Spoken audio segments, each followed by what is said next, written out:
You would think that with the kind of violence and threats that have been flying up and down the internet for the past week, this wedding would not hold.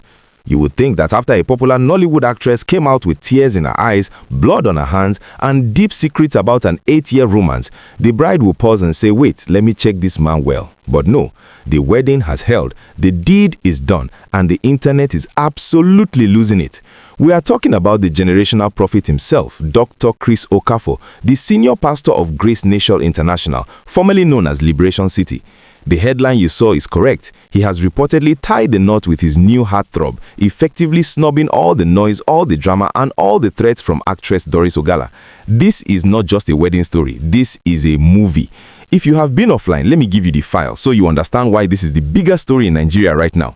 Just a few days ago, social media erupted when videos surfaced of Pastor Chris Okafor proposing to a beautiful, fair-skinned lady. It looked like a fairy tale. Family and friends were cheering, the atmosphere was joyous, but while people were typing congratulations, one person was typing tears. That person is Doris Ogala.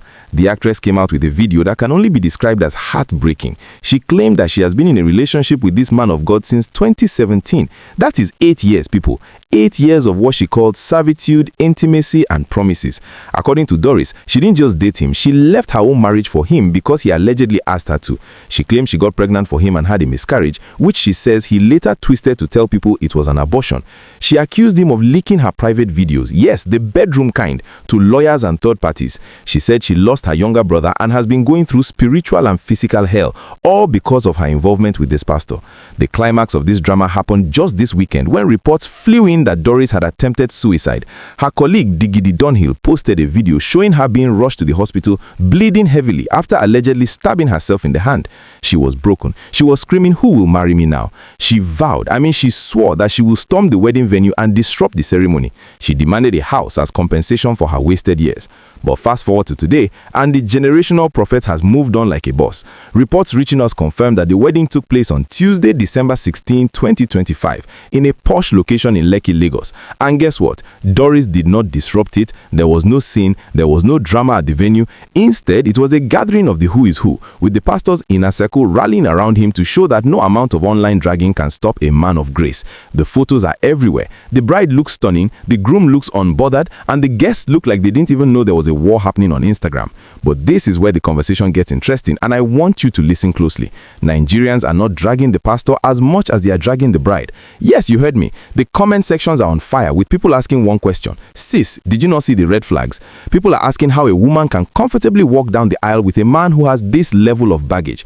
Remember, this is not Pastor Chris Okafor's first rodeo. He was previously married to Okafor, and that marriage ended in a very messy divorce in 2014 with accusations of domestic violence. Now you have a second woman, Doris Ogala, coming out with receipts, crying blood, claiming he used and dumped her after 8 years. And yet this new bride said, "I do." Some people are saying she's brave, others are calling it desperation. One commenter said, "So this fine girl decided to marry this Ezemo traditional priest despite everything." Another person wrote, "She has seen the red flags but thinks her case will be different. We are watching." It's a classic case of God has revealed to me that I am the one to change him. But can you really change a man who, according to Doris, told her that no man would marry her? In fact, there's a clip circulating where the pastor was preaching on Sunday, right in the heat of the scandal, and he said something about arrogant women. He said no man wants to marry a woman who is not submissive, a woman who doesn't respect seniors. Many people believe this was a direct shade at Doris Ogala. It seems the man of God was justifying his decision to dump her for someone fresher and perhaps more submissive. I know you are enjoying this gist, and honestly, my mouth is even paining me from talking because the details are too hot. But before we continue to the part about what Doris is doing now, please, I beg you, do well to smash that like button. It helps the YouTube algorithm show this video to more people so they can join the conversation. And if you are not yet subscribed, what are you waiting for? Click that subscribe button and turn on the notification bell. We bring you the hottest, most verified news just like this. You don't want to miss the next update because I have a feeling this story is far from over. Now, back to the matter. What happens to Doris Ogala now? That is the tragedy of this story. She demanded a house, she demanded settlement, but from the look of things, she got nothing but a hospital bill and a broken heart.